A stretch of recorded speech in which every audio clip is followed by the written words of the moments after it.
Let's take an inside look and get unlimited access to the NASCAR Sprint Cup Series, brought to you by the NASCAR Sprint Cup mobile app and truly unlimited data on the Sprint network. There have been 13 lead changes today. Currently out front, the 48 and Jimmie Johnson. Get unlimited access to NASCAR with live in-car audio and real-time stats on NASCAR Sprint Cup mobile Android app only from Sprint, the only network with truly unlimited data. Learn more at sprint.com/speed. Jimmie Johnson currently out front by 3.5 seconds, Rusty. I'll tell you what, I know I've said it before, Nicole, but I am so impressed with the preparation of this 48 car for this particular race. It's unreal. This car's it's been about a 5-month plan for this particular race for this car. The car ran at Dover, Delaware. I mentioned earlier how they took it back in the shop and massaged on it just for this particular event, and how much confidence Jimmie Johnson's got in this particular car. And he's told his crew chief, Chad Knaus, right there, I want this car. I'm happy with it. And because of that preparation, it's really paying off right now, guys. And I'm keeping a close eye on the 18 car, guys. Kyle Busch got back on the pit stop there when the thing dropped off on fuel, and he's driven that car back up into position. No trick strategy, no things like that. He's been quiet. He's not been on the radio upset. He's driven that car back into position. He and his teammate, Denny Hamlin, have both had problems and have driven back up. Whether they'll be strong enough to challenge the Hendrick cars, I don't know, but I'm impressed with that drive. Earlier in the race, he lost 10 spots, but on that restart, he went from 7th to 2nd. The guy I'm keeping an eye on has been Martin Truex Jr. He has been in that 6th, 7th, 8th position all day long, just plodding along, maintaining a good platform with that race car. As you see, Rusty, he's got that bail up really low, split it really low. I know you like that. I think Martin Truex could be putting himself in a good position after this last pit stop, maybe to challenge that 48, maybe. I'll tell you what, talk about position right now. It's getting late enough in the race now. Somebody's got to make some strategic call to make something happen right here. Got to take a chance, don't you? Somebody's got to take a chance. Pretty soon, somebody's going to do something different here. That would be Chad Knaus, the crew chief for Jimmie Johnson, currently out front. We are 114 laps complete at the Brickyard, 46 to go. Can Chad Knaus get his driver a 5th win at Indy? We'll find out coming up.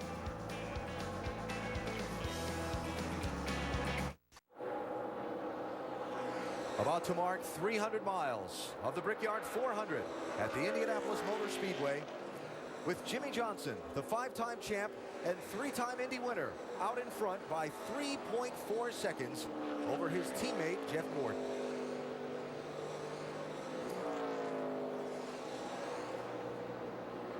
Coming off turn 4, the final time, knowing that whoever's around you can't pass you, the adrenaline starts to kick. You can see the grandstands come to life, flash bulbs popping. Look up and see the checkered flag waving. There's nothing better. Dale, you know what that feeling's like, coming to the checkered flag at Indy, knowing a win here is going to be yours. Yeah, I was thinking just as Jimmie was talking, kind of flashing back myself to what that's like. And it is just a tremendous feeling of accomplishment for yourself, for your race team, and just how much it changes your life, and having that on your resume. Yeah, and for the teammates, you can see the 7 times Hendrick Motorsports has seen that happen. And when you stand up on the wall, the same feeling. I mean, it's exactly the same. When you can see that checkered flag, you see your car coming, nobody's going to be able to pass you. It is really, really a great feeling. 4 of the last 8 at Indy for the Hendrick Motorsports team. They're running 1-2 right now. Joe Gibbs Racing is running 3rd and 4th. Kyle Busch 3rd. And Denny Hamlin runs in the 4th position. The AT&T Fastest Driver Challenge of the top 4 qualifiers. Denny Hamlin leading the pack. Remember to text FAST to 34763 to play AT&T's Fastest Driver Challenge, or visit AT&TFastestDriver.com. You could have a chance to win 4 Gs just by playing. Nice recovery for Denny Hamlin today. Remember, he was one of the contenders for the lead. On an early restart, he slipped in turn 1, fell from 3rd to 14th at the time, and has worked his way back up into the top 5.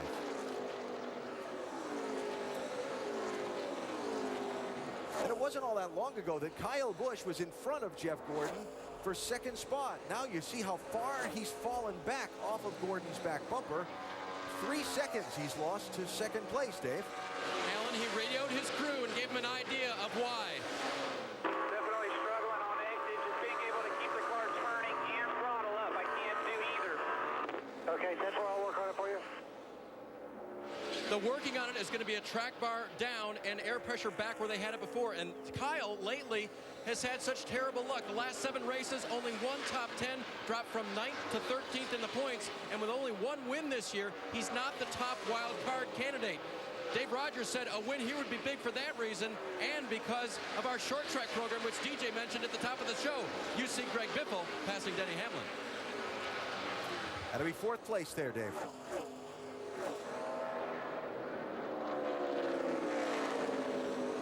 And moving into the picture behind them is Brad Keselowski running in 6th. Remember, Brad was the leader at the last restart, had Regan Smith to his outside in turn 2. The car slipped. He went back to 7th. And now, Doc, that kind of all that strategy that the 2 team had used to get themselves in position for it, now they got to figure out another plan.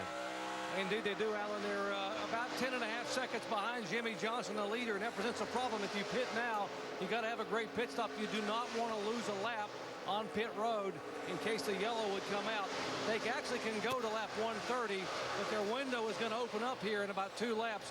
Paul Wolf is going to have a decision to make very soon. Yeah, I mean, if his window's going to open up, so that means he can go ahead and pit. I think he said it earlier. I heard he could maybe pit now at 122. Might want to run a couple more laps just to hedge that bet for a green-white checker possibly and just make sure they have enough fuel. The window will open for green flag pit stop shortly. We'll take a break, come back, get you ready for it. The Brickyard 400 being led by Jimmy Johnson.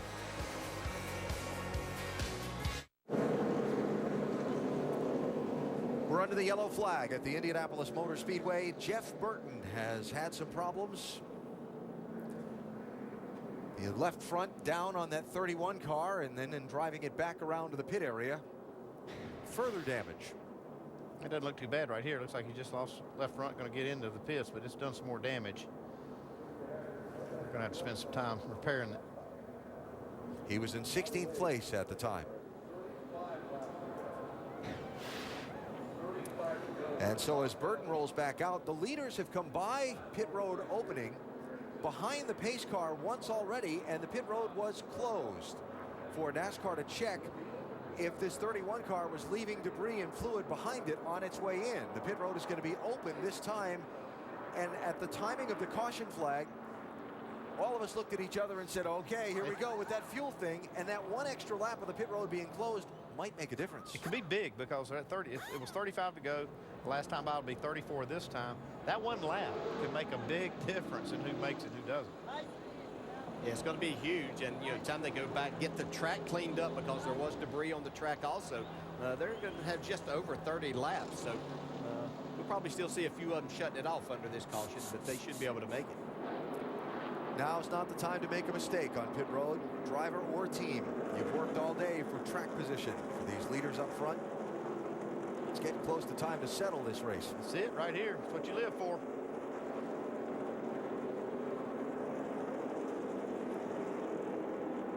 Stops will be with 34 laps to go. Johnson Gordon, Kyle Busch, Greg Biffle, Denny Hamlin, Brad Keselowski, your top 6. Doc? Brad Case says he wants 4 tires. Paul Wolf was thinking about rolling the dice and putting on 2 for track position to get him clean air. Got to get it full of fuel. Still going to be very close on fuel. Right side tires only are going to do 4. Mike Massaro. Jeff Gordon saying the only way he's going to get by the 48 is if they make him freer. They're going to make a track bar adjustment, 4 tires and fuel. Jimmy Johnson says he needs it to be a little more snug off that 4-tire change and a round down in the left rear. Dave? Kyle Busch will give up 3rd to take 4 and 2 cans of gas. They've made a track bar adjustment, air pressure adjustment. He leaves pit road. Watch that contest off the pit lane. 2 tires for Biffle. And Jeff Gordon. Somebody willing to roll the dice. Lost 4 positions. 34 laps to go at Indianapolis. Greg Biffle first off the pit lane. How's it going to shake out?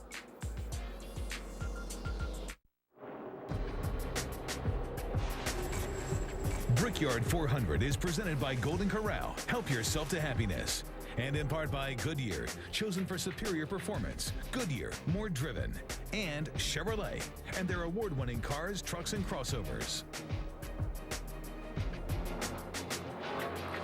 Down to the final 32 laps at Indianapolis to win the 2012 running of the Brickyard 400. Our telecast today presented by Golden Corral. Round of pit stops has just shuffled up the running order. Greg Biffle was first off the pit lane. Matt Pusha, the crew chief, making a little strategy call, Andy. 2 tires. I'm not sure it's going to work for him. He's going to get track position, though. He's going to have the lead on the restart. Well, Dave, what's Matt Pusha thinking? How's this going to work? He made that call, Andy, so I thought you were going to talk to Greg there for a minute. I'm not so worried about the fuel, but I want to know, how about running on 2 tires? Others haven't had such good success. You know, we ran our fastest laps earlier when we took 2 tires. The car was the best it was. You know, we were kind of hovering right up there around 4th or 5th. You know, we got 30 laps to go here. We go back to green, so, you know, we weren't here to run 4th or 5th, so see if we get some track position, see if it makes a little bit of difference, and see what we got. Perhaps Greg will have better luck than some of the other guys, Andy. Well, just the fact that he's got the data in front of him and says that they ran their best run on 2 tires. Yeah, he was going off of that. I thought maybe they made it anticipating others changing just 2 tires. What's going on there in the double up order? I think some guys shutting the cars off to try and save some fuel, and maybe somebody didn't get refired and it accordioned things up. Jeff Gordon lost some spots on the pit road also. The stop wasn't a disaster. Just a little bit off of some of the leaders. It's 7 on the front there. Yeah, there's only 5 lug nuts on that right front, but he hits them a few extra times. And working that fuel can on the back to make sure they've got it completely full. Split second on the fuel, but not a long time. Still enough to cost him quite a few spots. So Gordon back to 6th for the restart. You can see even compared to Johnson, he's only a 1.5 seconds off, but these days that's a lot.